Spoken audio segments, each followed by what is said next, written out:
안녕하세요. 승리한 가족 여러분, 그리고 강성성경연구원 여러분, 오늘은 요한복음 21장 15절로 25절 말씀, 요한복음의 마지막 부분을 내가 나를 사랑하느냐 내 양을 먹이라 라는 제목으로 함께 말씀을 나누도록 하겠습니다.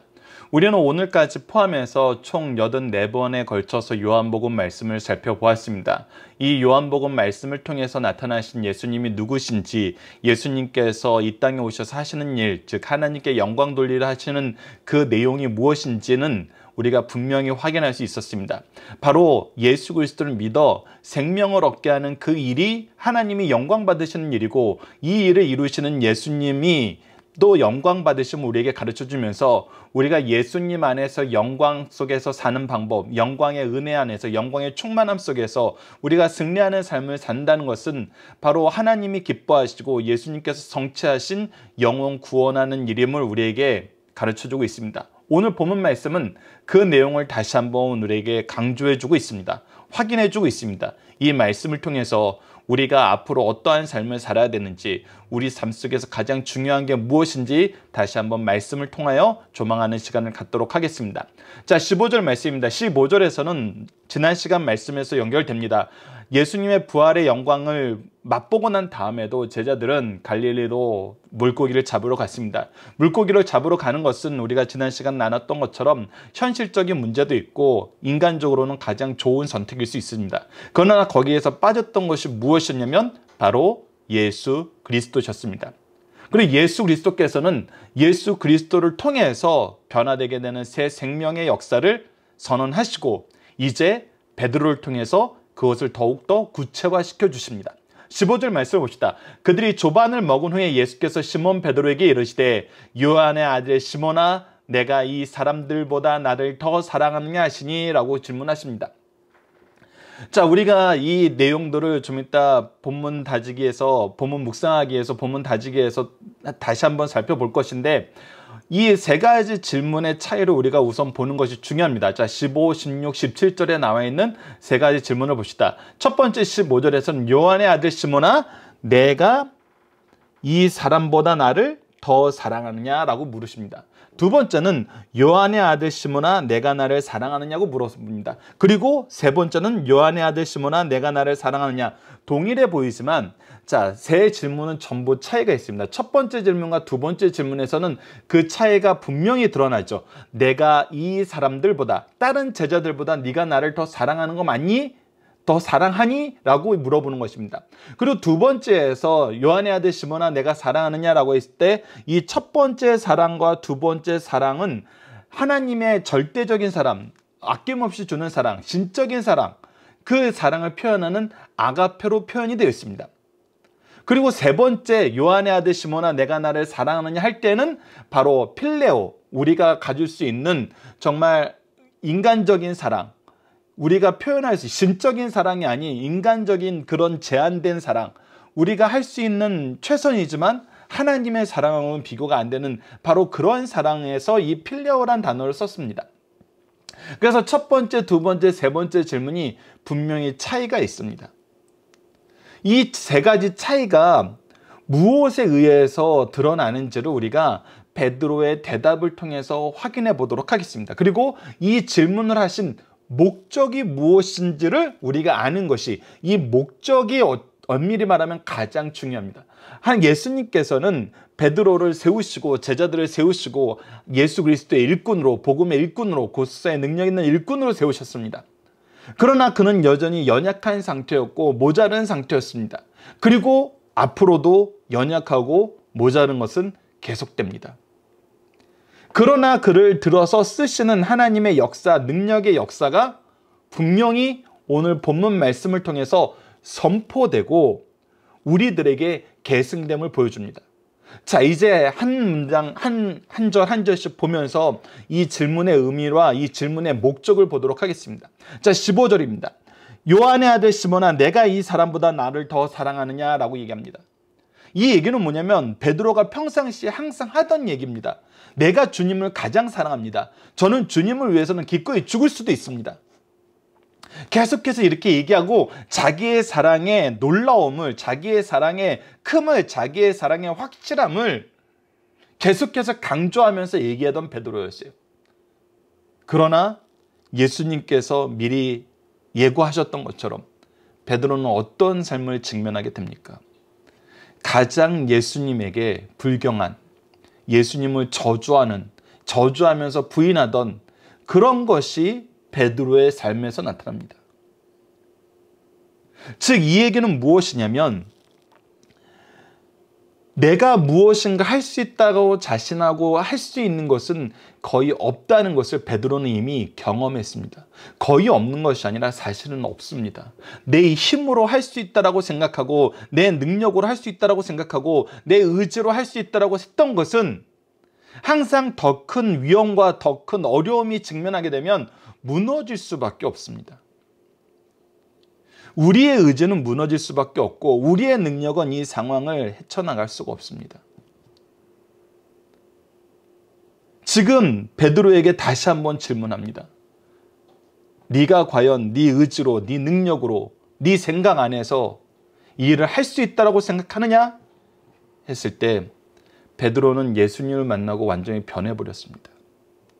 조금 전까지만 해도 부활의 영광을 바라보고 내 생각과 내 판단 안에서 내가 할 수 있는 가장 좋은 일, 잘하는 일은 물고기 잡는 거라고 같지만 예수님을 만나고 나서는 내가 물고기 잡은 것이 중요한 것이 아니라 예수님이 중요하다는 것을 경험했던 그가 이제 인생의 태도가 달라진 것을 그의 대답을 통해서 확인할 수 있습니다. 주님, 그러하니이다. 주님이 질문하던 그것을 내가 맞습니다라고 대답하지만 이것은 내 의지와 내 능력과 내 판단에 의해서 하는 것이 아니라 오직 어떻게? 내가 주님을 사랑하는 줄 주님께서 아시나이다. 나를 나보다 더 잘 아시는 주님, 나의 모든 행동의 주권자가 되시는 주님, 나의 행동의 능력의 원천이 되는 주님, 나의 방향의 목적지가 되고 목표가 되는 주님께서 아시나이다. 즉 주님께서 이 일이 가하다면 하는 것이라는 겁니다. 내가 가한 것이 아니라 주님께서 가하다 하시면 하는 거란 겁니다. 그래서 내가 주님을 사랑하는 것도 주님께서 아시고 주님께서 허락하신 그 능력 안에서 이루어지는 것이라는 것입니다. 주님의 뜻 안에 있다는 것입니다. 저로서는 아가페라는 이 사랑의 표현을 감당할 수 없으나 주님께서 연약한 저를 돌보시면 저는 필레오라고 사랑할 수 있는 그런 존재는 될 수 있음을 압니다. 이것은 무엇이냐면 철저하게 낮아지는 것입니다. 철저하게 무릎 꿇은 것입니다. 항복한 것이고 애통하는 것이고 은혜 아니면 살 수 없다라고 고백하는 것입니다. 그랬을 때 주님은 베드로를 쓰시겠다 그럽니다. 뭐라 그러세요? 내 어린 양을 먹이라. 연약하고 부족하고 너처럼 돌봄이 필요하고 실패하고 실수하고 여전히 미련하게 방황하는 어린 양들을 먹이라는 것입니다. 그리고 두 번째로 이루어집니다. 이제 첫 번째 질문하고 확연하게 차이 나는 거. 내가 이 사람보다 너는 여전히 네가 더 높다라고 생각하느냐라는 질문에 주님께서 아시나이다라고 대답하니까 이제 이 질문을 빼시고 물어봅니다. 요한의 아들 시몬아, 내가 나를 사랑하느냐 하시니 베드로는 동일하게 얘기합니다. 주님, 그러하래다. 내가 주님을 사랑하는 줄을 주님께서 아시나이다. 주님께서 아시나이다. 저는 여전히 주님을 의지하지 않고는 주님의 도우심이 없이는 주님의 이끄심이 없이는 아무것도 할 수 없는 존재입니다. 그러자 뭐라 그래요? 내 양을 치라라고 얘기합니다. 자, 첫 번째 명령과 두 번째 명령의 차이는 무엇입니까? 첫 번째 명령에는 어린 양이었고 두 번째는 내 양이었습니다. 첫 번째는 먹이라였고 두 번째는 치라였습니다. 먹이라는 것은 양육하는 것입니다. 어린 양은 돌봄이 필요합니다. 이 돌봄이 필요한 사람들이 자라나게 됩니다. 근데 자라났다고 해서 항상 그들이 올바르게 행동하는 것이 아닙니다. 베드로는 그것을 경험한 사람입니다. 내가 주님과 함께 동고동락하고 주님을 향한 나의 마음이 하나님의 은혜와 능력 안에서 주는 그리스도시요 살아계신 하나님의 아들이시냐라고 고백하고 나서도 끊임없는 연약함이 되풀이되는 걸 보게 됩니다. 그때 예수님이 어떻게 하시는가? 계속해서 고쳐주셨습니다. 계속해서 고쳐주셨습니다. 우리가 이 놀라운 마태복음 16장 16절 말씀의 고백을 한 후에도 예수님의 죽으심의 길, 고난의 길, 하나님의 뜻대로 우리의 구속을 이루시는 그 길을 선언했을 때 결코 그렇게 돼서는 안 됩니다라고 얘기하면서 항변하고 오히려 예수님을 꾸짖었던 그를 예수님은 사탄아 물러가라 하시면서 고쳐주셨습니다. 저는 목숨을 걸고 주님을 사랑할 것입니다. 죽기까지 주님을 사랑할 것입니다 라고 했을 때 네가 오늘 닭 울기 전에 3번 나를 부인하리라 하시면서 그가 돌아올 수 있는 브레이커를 만드셨습니다. 지금도 예수님께서 내가 너희들을 통해서 일을 하겠다라고 얘기를 듣고 나서도 나 갈릴리로 고기 잡으러 갈래 그랬는데 예수님이 어떻게 했습니까? 오셔서 회복시키시고 쓰시겠다는 것입니다. 이것이 바로 내 양을 치는 모습입니다. 우리는 어렸을 때는 충분히 사랑하고 충분히 돌보고 정말 실수해도 위로해주고 격려해주고 세우는 일은 하지만 내가 임직하고 내 제자가 이제 한 파트를 맡을 수 있고 또 다른 양을 치는 삶을 살고 때로는 임직해서 교회 일꾼이 됐을 때는 이제 알아서 잘하겠자 하고 아무런 신경을 쓰지 않을 때가 있습니다. 그러다가 그 사람이 속된 말로 배신을 하고 나를 괴롭히고 오히려 내가 사랑으로 베풀었던 모든 것에 대해서 악으로 갚는 것 같을 때 우리는 어떻게 합니까? 섭섭해하는 걸 넘어서 오히려 그를 공격하기도 하고 그를 징계하기도 하고 그를 저주하기도 하죠. 그러나 주님께서 우리에게 오늘 명령하신 것은 끝까지 사랑하는 겁니다. 다시 고쳐서 쓰라는 겁니다. 고쳐서 주님의 일꾼이 되게 하라는 것입니다. 누가 그렇게 했듯이 예수님께서 베드로를 향하여 그렇게 했듯이. 자, 이제 3번째입니다. 3번째는 되게 중요합니다. 앞서 얘기한 것처럼 요한의 아들 시몬아 내가 나를 사랑하느냐 할 때 앞에 2번은 아가페였습니다. 그러나 베드로는 여전히 아가페라고 대답할 수 없었습니다. 필레오로 사랑합니다라고 대답했습니다. 그러자 예수님께서는 이제 동일하게 필레오로 내가 나를 사랑하냐고 물으십니다. 그런데 이때도 베드로의 반응을 보십시오. 그냥 아가페라는 사랑은 감히 감당할 수 없기 때문에 필레오라고 계속 대답하고 있는데 예수님께서 이번엔 필레오라고 물어보고 있어요. 그러자 17절 보십시오. 베드로가 근심하여 이르되 주님 모든 것을 아시오매 내가 주님을 사랑하는 줄 주님께서 아시나이다. 이것은 엄밀히 보면 무슨 말입니까? 더 근심이 되는 것입니다. 아가페라고 물어봤을 때도 나는 연약합니다. 할 수 없습니다. 라고 얘기했는데 이번에는 내가 대답했던 필레오로 물어보고 있는데 네, 그 정도는 제가 할 수 있을 것 같습니다. 이렇게 얘기할 수 있잖아요. 근데 베드로는 어때요? 근심하여 이르되 더 근심이 되는 것입니다. 왜? 이 필레오란 것마저도 내 이름으로 할 수 없는 거 나는 알고 있거든요. 이 정도면 제가 할 수 있습니다라고 얘기할 수 있는 존재가 못됨을 나는 알고 있거든요. 그렇기 때문에 다시 한번 강조할 수밖에 없습니다. 주님이 모든 것을 아시오매 모든 것을 아시는 주님에게 나의 모든 것을 맡깁니다. 내가 주님을 사랑하는 줄을 주님께서 아시나이다. 주님께서 아시고 주님께서 행하시고 주님께서 이끄시면은 제가 그 길 갈 수 있습니다. 제가 고백할 수 있습니다. 그랬을 때 뭐라 그럽니까? 내 양을 먹이라. 끝까지 먹이라. 끝까지 사랑하라입니다. 자, 끝까지 사랑한다는 건 어떤 모습일까요?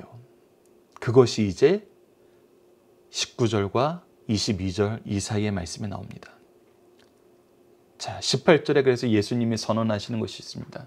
내 양을 먹이고 내 어린 양을 먹이고 내 양을 치고 내 양을 먹이는 너의 삶은 어떤 삶이 될 거냐면 18절 봅시다. 내가 진실로 진실로 내게 이르노니 내가 젊어서는 스스로 띠뛰고 원하는 곳에 다녔거니와 늙어서는 내 팔을 벌리니 남이 내게 띠띠우고 원하지 않은 곳으로 데려갈 것이라. 이것은 무엇입니까?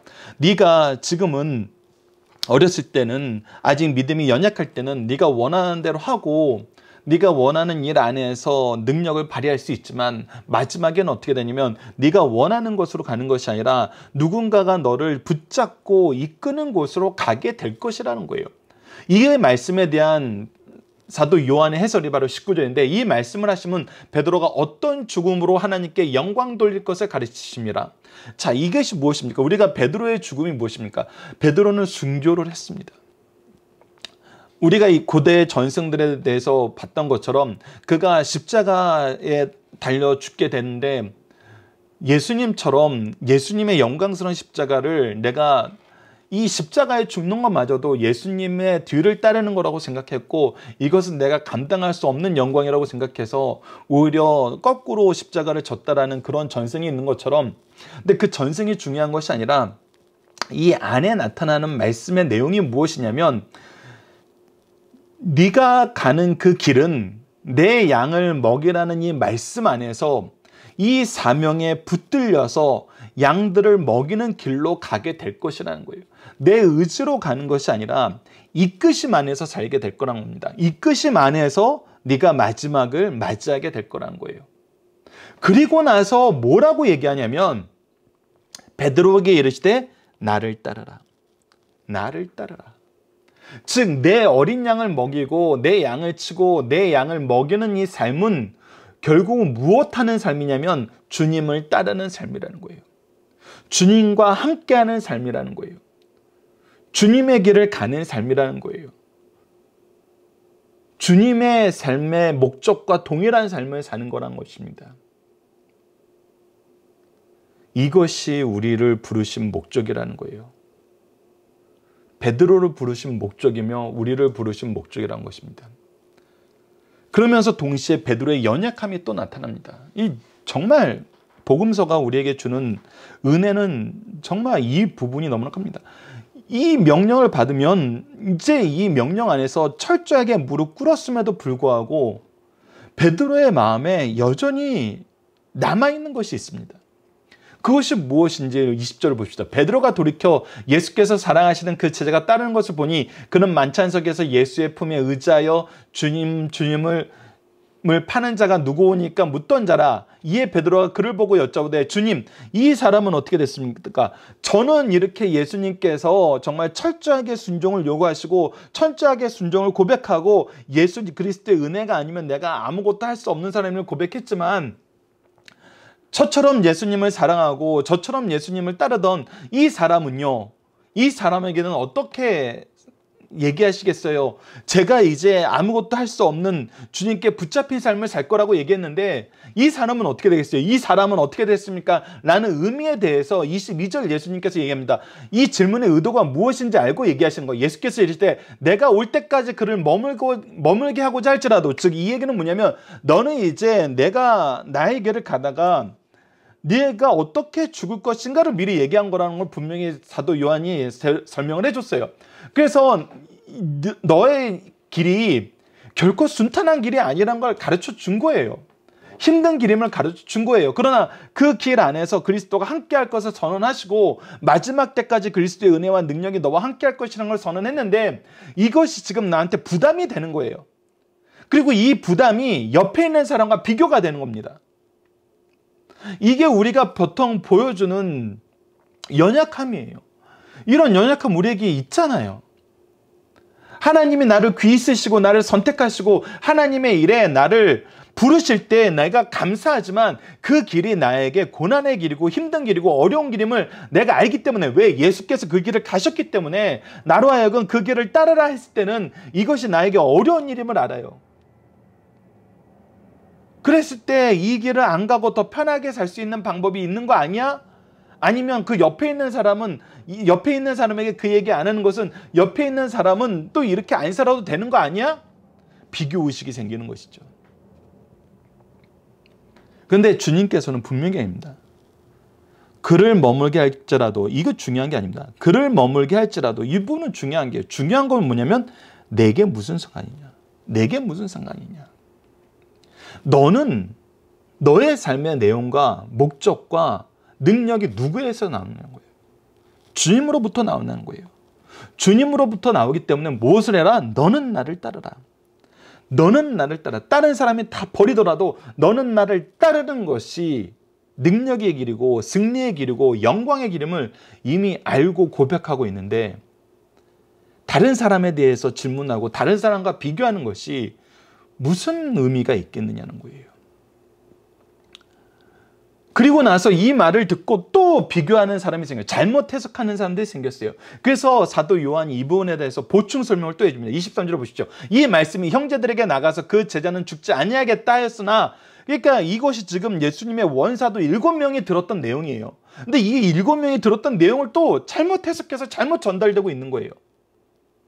그래서 그것이 아니다라고 얘기하는 거예요. 예수님께서 말씀은 그가 죽지 않겠다 하신 것이 아니라 내가 올 때까지 그를 머물게 할지라도 내게 무슨 상관이 있겠느냐 하신 것이다. 죽지 않는 것이 아니라 너와 나의 관계, 예수 그리스도와 너와의 관계가 중요하다고 얘기한 것이라는 의미라는 거예요. 그래서 우리 각자에게는 무엇이냐면 각자에게 주신 예수 그리스도의 사명이 있고 우리를 향한 예수 그리스도의 뜻이 있고, 우리가 바라보고 나아가는 것은 내 주위에 있는 사람, 내 주위에 있는 사람의 역할이나 비교라는 것이 아니라 오직 예수 그리스도에게만 포커스를 맞추면 된다는 거예요. 그러면 오히려 협력하여 선을 이루게 된다는 거예요.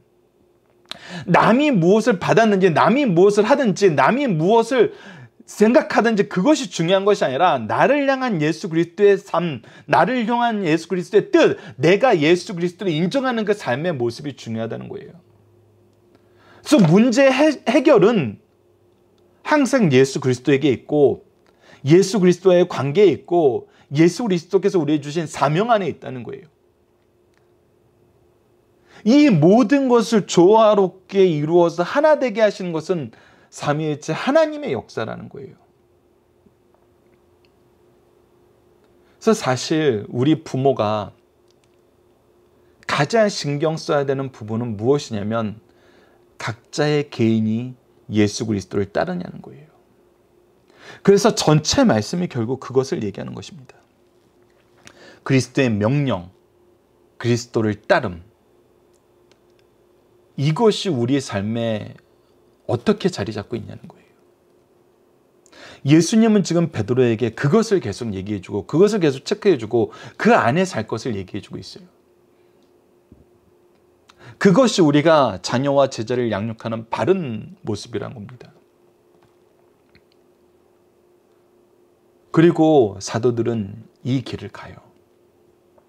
각자에게 맡겨진 환경과 상황에서 예수 그리스도께서 나에게 맡겨진 양을 먹이면서 그리스도의 길을 가는 것. 이것이 우리의 삶에 가장 중요한 것이고 절대적인 것이고 온전한 것이고 완전한 것이라는 것입니다. 이거 외에는 사실 아무것도 의미 있는 것이 없다는 겁니다. 자, 본문 묵상을 통해서 다시 한번 정리해 봅시다. 예수님은 베드로에게 질문하신 내용이 무엇입니까? 내가 이 사람들보다 나를 더 사랑하느냐? 내가 나를 사랑하느냐? 내가 나를 사랑하느냐 했어요. 다시 한번 말씀드리지만 세 가지 질문은 전부 차이가 있어요. 첫 번째는 내가 이 사람보다 나를 아가페로 사랑하느냐? 하나님의 사랑으로 사랑하느냐? 내가 나를 사랑하느냐? 아가페로 사랑하느냐? 근데 마지막은 너의 연약함, 필레오로는 사랑할 수 있느냐? 이 세 가지 질문에 대한 베드로의 대답은 철저하게 예수님께 무릎 꿇음입니다. 두 번째입니다. 베드로가 예수님께 대답한 내용은 무엇입니까? 주님 그러하이다. 내가 주님을 사랑하는 줄을 주님께서 아시나이다. 주님께서 아시나이다. 주님께서 아신다는 것은 주님께서 정해주신 영역과 내용 안에서 나는 할 수 있다는 것입니다. 그래서 주님 모든 것을 아시오매 라는 얘기를 하는 것입니다. 그래서 이 대답의 차이가 요한복음 13장 37절 대답과 얼마나 큰 차이가 있는지 보시죠. 베드로가 이르되 주여 지금 어찌하여 따라갈 수 없나이까? 주를 위해서는 내 목숨을 버리겠나이까? 주님의 말씀이 틀렸어요. 주님의 생각이 틀렸어요. 저는 할 수 있어요 라고 얘기했어요. 주님의 뜻에 반하여서 나는 할 수 있다라고 얘기했던 베드로가 주님께서 아시오니 주님의 뜻 안에서, 주님의 이끄심 안에서, 주님의 역사 안에서는 제가 그럴 수 있습니다. 오직 주님께 달려 있습니다라고 얘기하는 거예요. 세 번째, 대답을 듣고 주님께서 명령하신 것은 무엇입니까? 내 어린 양을 먹이라, 내 양을 치라, 내 양을 먹이라. 다시 한번 봅시다. 이것은 우리가 자녀들을, 제자들을 양육하는 교육의 내용하고 동일합니다. 어릴 때에는 끊임없이 우리가 공급해야 됩니다. 우리가 공급하지 않으면 그들이 살 수 없어요. 근데 그들이 자라고 난 다음에도 그들이 올바르게 사는 경우가 있는 것이 아니에요. 항상 올바르지 않아요. 그럴 때 어떻게 해요? 그들을 인도해야 돼요. 인도해야 됩니다. 그리고 끝까지 그들을 양육해야 됩니다. 끝까지 그들을 돌봐야 돼요. 이것이 부모의 모습, 영적인 부모의 모습이라는 겁니다. 스승들의 모습이라는 거예요. 예수님이 사명을 따르는 사람들이 염두에 둬야 될 것은 무엇입니까? 자, 보십시오. 우리가 가야 되는 것은 철저하게 주님을 따르는 것입니다. 주님을 따르는 삶입니다. 주님을 따르는 삶은 어떤 삶이냐면 두 가지를 보셔야 됩니다. 먼저 우리가 리더가 되었을 때 맡은 자에게는 주장하는 자세로 하지 말고 양의 무리의 본이 되어라. 항상 본이 되는 것입니다. 우리의 본의 기준은 누굽니까? 예수 그리스도입니다. 즉 예수 그리스도의 기준을 가지고 우리가 이 기준을 따라 사는 삶을 보이는 것입니다. 그래서 우리는 양을 먹이는 일에 철저하지만 우리가 양을 먹이는 이유는 이 양을 통해서 우리가 무엇을 공급받고 싶어 하는 것이 아니에요. 그러니까 우리가 주로 하는 얘기 중에 하나가 무엇이냐면 내가 너 얼마나 사랑했는데 너 어쩜 나한테 그럴 수 있어. 이거는 뭐냐면 내가 너한테 이만큼 줬는데 너 최소한 이 정도는 줘야 되는 거 아니야? 라는 거예요. 이것은 정말 이건 세상적인 방법이지 그리스도인의 방법이 아니에요. 그리스도인의 방법은 뭐냐면 정말 말 그대로 내리사랑이에요. 값없이 우리에게 주신 거 값없이 주님의 뜻대로 쓰는 거예요. 그렇기 때문에 우리의 어떤 이 삶의 이유나 동기나 목적은 우리가 먹이는 이 양이 아니에요. 우리는 그리스도를 바라보면서 그리스도를 따르는 삶을 사는 거거든요. 그래서 이들이 내 뒤에 칼을 꽂아도 뭐 하려고 그래요? 여전히 먹이려고 그러는 거예요. 주님께서 끝까지 제자들을 먹이시러 찾아오셔서 세우시고 세상 끝날까지 우리와 함께 하시는 것처럼 우리는 끝까지 하는 거예요. 그리고 섬길 때는 섬기는 자세에 있을 때는 어떻게 해야 됩니까? 기쁜 마음으로 섬기를 주께 하더라도 주를 바라보라는 거예요. 계속 우리에게 얘기해 줍니다. 우리는 주님을 바라보고 주님과의 관계에서 이 일을 하는 거예요. 세상 사람들과의 관계를 맺고 있지만 우리는 철저하게 서로가 서로에게 어떤 관계냐면 주님의 은혜의 통로가 되는 주는 관계예요. 그러니까 우리가 주는 것이 그에게 무엇인가 투자하는 것이 아니에요. 그리스도의 사랑을 전달하는 거예요. 그러니까 협력하여 선을 이룬다는 것은 우리가 정말 주고 받는 것이 막 좀 균형을 맞추는 것이 아니라 주님께 값없이 받은 것을 계속 주는 거예요. 계속 주는 거예요. 자녀들이 우리를 먹일 때에도 우리를 부양할 때에도 내가 그동안 부모님께 받은 사랑이 이러니까 이거는 정말 제한적이에요. 이것은 그러면 준 것이 없다라고 느껴지고 학대받았던 아이들은 부모님을 섬기지 않아도 되는 충분한 이유가 돼버리잖아요. 그러나 성경에서는 하나님이 공급하셨으니 하나님을 바라보면서 하나님의 뜻 안에서 그리스도께서 우리에게 보여주신 그 사랑으로 계속 얘기하잖아요. 그래서 이는 각 사람에게 무엇을 선언해야든지 종이나 자유자나 주께로부터 받은 줄 압니다. 그러니까 주님을 향하여 주님께서 받은 것으로 주님께서 우리에게 주신 것으로 하라는 것입니다. 이것이 너무나 중요하다는 것입니다. 자, 본문의 중심 상승에서 첫 번째, 예수님은 베드로를 초대교회 기초석으로 세우실 때 징계보다 사랑으로 세우셨어요. 잘 보십시오. 베드로를 징계하고 징계 안에서 벌로 무슨 일을 맡기신 것이 아니에요. 철저하게 사랑으로 하셨어요. 주님은 3번 부인한 베드로에게 3번 사랑을 다짐을 받으셨고, 숯불 곁에서 실수한 그에게 숯불을 피워놓고 사랑의 다짐을 받으셨어요. 그리고 주님은 베드로가 죄를 용서받았다는 확신 속에서 주님을 사랑하는 그 사랑으로 주의 양을 돌볼 것을 말씀하셨어요. 오늘도 주님께 진정으로 용서받고 사랑받은 자들은 그 은혜와 사랑으로 주의 양들을 사랑해야 함을 가르쳐주고 있습니다. 우리가 양을 보고 일하는 것이 아니라 주님을 보고 주님이 주신 사랑에 사는 거라는 겁니다. 예수님은 베드로의 미래사를 정확하게 아시고 예고하셨습니다. 주님께서 십자가를 지시기 전에 베드로를 배신을 예고할 때 베드로는 그럴 수 없다고 부인하였어요.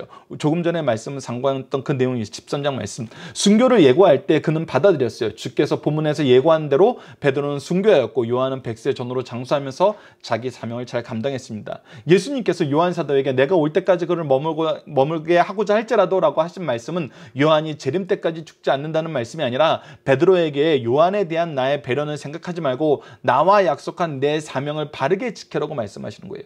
우리가 사명을 감당할 때, 그리스도를 따라갈 때는 주위의 사람들이 중요한 게 아니에요. 오직 주님만 바라보는 거예요. 주님이 주신 뜻 안에서, 주님의 역사하심 안에서라는 거예요. 세 번째, 모든 성경은 진리의 말씀으로 계시의 신뢰성과 충족성이 있다는 것입니다. 예수님의 행적은 하나님의 아들의 행적이니 그 행적 가운데 포함된 진리가 무궁무진합니다. 그 행하는 일들도 기록할 수 없을 만큼 많아요. 그러나 요한복음에 기록된 것은 처음부터 끝까지 목격자가 기록하시니 참되면 많은 행적과 진리 중 극히 필요한 본 말씀만 기록하였다는 거예요. 즉 우리의 구원의 역사, 하나님의 뜻을 나타내기에 충분하다는 거예요. 그러므로 이 말씀은 반드시 믿고 지킬 것이요 동시에 이 말씀으로 충분하니 이 말씀 외에 다른 말씀을 첨가할 필요가 없다는 것입니다. 계시의 신뢰성과 충족성을 가르쳐 주시는 말씀입니다. 자, 본문 다지기를 통해서 다시 한번 확인합시다. 예수님의 첫 번째 질문과 두 번째 질문의 차이는 이 사람들보다 더라는 질문이 빠지잖아요. 즉 베드로의 겸손이 인정하시는 겁니다. 베드로의 대벌 들어오시고 두 번째 하신 명령은 무엇입니까? 바로 내 양을 치라는 거예요. 우리가 어린 양만 먹이는 것이 끝나는 것이 아니라 장성했어도 여전히 인도하지 않으면 잘못된 길로 가는 자들이 있다는 것입니다. 그런 사람들을 우리가 징계하는 것이 아니라 우리가 미리 알고 계속 공급해야 된다는 것입니다. 계속 사랑해야 되는 거예요. 베드로가 근심한 이유는 무엇입니까? 그가 예수님이 얘기하신 그 사랑이 자기가 감당할 수 없다는 것을 이미 알고 있어요. 그 안에서 주님만 의지할 수밖에 없음을 그는 이것으로 드러낸 것입니다. 예수님의 3번에 걸쳐 질문에서 보이신 차이는 무엇입니까? 첫 번째는 이 사람들보다 더, 하지만 사랑은 아가페, 하나님의 사랑이었어요. 두 번째도 하나님의 사랑이었어요. 세 번째는 베드로가 대답했던 필레오, 인간적인 사랑이었어요. 그러나 베드로의 3번의 답변의 차이가 나타나는 것에서는 무엇이 보입니까? 여전히 동일한 것은 무엇이냐면 주님께서 있고, 차이는 그가 점점점 낮아진다는 것입니다. 더 낮아지고 있다는 것입니다. 나로서는 이것을 감당할 수 없음을 얘기하고 오직 주님만 바라본다는 것입니다. 여러분들, 예수님을 향한 가장 큰 사랑은 무엇일까요? 가장 큰 사랑은 무엇일까요? 엄청난 일을 하는 걸까요? 아닙니다. 하나님의 역사 안에서 우리가 할 수 있는 엄청난 역사라는 것은 있을 수가 없습니다. 오히려 하나님이 허락하시지 않으면 우리는 아무것도 할 수 없어요. 그렇다면 우리가 하나님 앞에 가장 아름다운 모습은 뭐냐면 철저하게 주님을 의지하는 삶을 사는 거예요. 주님이 아니면 할 수 없다라는 고백, 이것이 가장 올바른 고백이고 우리의 본질에 가장 가까운 고백입니다. 하나님의 공급하심이 없으면, 은혜가 아니면 우리는 아무것도 할 수 없어요. 오늘 아침에 일어나서 앞으로 한 걸음 나아가는 것도, 내 숨이 지금 쉬어지는 것도 은혜가 아니면 안 된다는 것입니다.